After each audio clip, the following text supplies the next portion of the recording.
রাষ্ট্রীয়ভাবে এই প্রথম ঢাকার পূর্বাচলে বাংলাদেশ চায়না ফ্রেন্ডশিপ এক্সিবিশন সেন্টারে ৩ দিনব্যাপী শুরু হয়েছে গ্লোবাল সোর্সিং এক্সপো। বিশ্ববাজারে বাংলাদেশের রপ্তানি সম্ভাবনা তুলে ধরা এবং আন্তর্জাতিক ব্যবসায়িক সম্পর্ক আরও সুদৃঢ় করার জন্যই রপ্তানি উন্নয়ন ব্যুরো এবং বাণিজ্য মন্ত্রণালয়ের উদ্যোগে এই আয়োজন।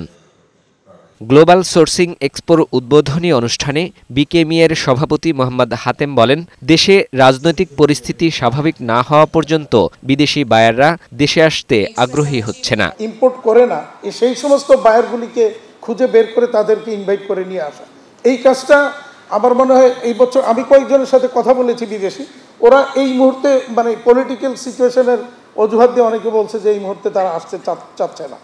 তো ঠিক আছে, এই বছর আমরা শুরু করেছি, ভবিষ্যতে আমরা আরো ভালো কিছু পাবো বলে আমরা আশা করি। আমাদের এই সরকার একটা অত্যন্ত ভালো উদ্যোগ নিয়েছে, আমি মনে করি একটা যুগান্তকারী পদক্ষেপ নিয়েছে, বাংলাদেশের কয়েকটা টার্মিনালকে বিদেশিদের কাছে হ্যান্ডওভার করে। কারণ আগামী দিনে আমরা যে $100 বিলিয়ন রপ্তানির টার্গেট করছি, সেই রপ্তানি হ্যান্ডেল করার মতো আমার তো বন্ধন নাই। তাহলে আজকে যদি এইগুলি সরকার যেটা উদ্যোগ নিয়েছে এইগুলি যদি আমরা সাপোর্ট না করি, বিরোধিতা এইভাবে করতে থাকি, তাহলে আমার মনে হয় এটা ঠিক হবে না। প্রধান অতিথির বক্তব্যে বাণিজ্য উপদেষ্টা বলেন, দ্রুত পরিবর্তনশীল বিশ্ব বাণিজ্যে রপ্তানি প্রবৃদ্ধি টেকসই করতে দেশের পণ্যকে বৈচিত্র্যময় করা, সরবরাহ ক্ষমতা বৃদ্ধি করা এবং আন্তর্জাতিক ক্রেতাদের সঙ্গে নতুন সম্পর্ক গড়ে তোলা প্রয়োজন। বলেন, দেশে বর্তমানে কোনো নিরাপত্তা ঝুঁকি নেই, অপপ্রচার চালাচ্ছে একটি চক্র। অসত্য তথ্য বিভিন্ন মাধ্যমে ঘুরে বেড়ানোর ফলে এক ধরনের ভীতি সঞ্চারিত হয়।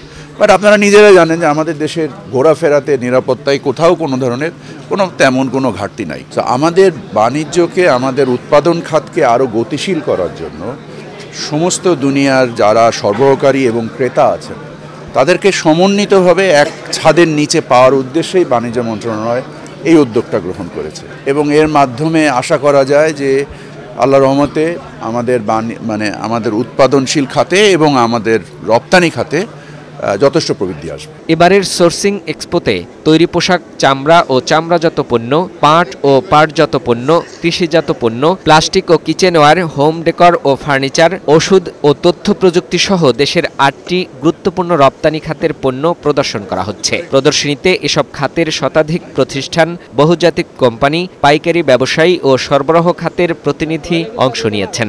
1 থেকে 2 বার এই মেলাগুলো হয় এবং ফরেনাররা যদি এখানে অংশগ্রহণ করে, আমরা আশা করি আমাদের প্রোডাক্ট প্রেজেন্টেশন আরও ভালোভাবে দিতে পারবো এবং আমরা দেশের জন্য অনেক ভালো কিছু করতে পারবো ইনশাআল্লাহ। অবশ্যই অপার সম্ভাবনা, কারণ হচ্ছে যে আপনার যত বেশি আমরা ওভারসিজ বায়ারদেরকে কানেক্ট করতে পারবো, আমাদের বিভিন্ন যে আইটেমগুলো আছে আমাদের এক্সপোর্ট আলটিমেটলি তত বাড়বে।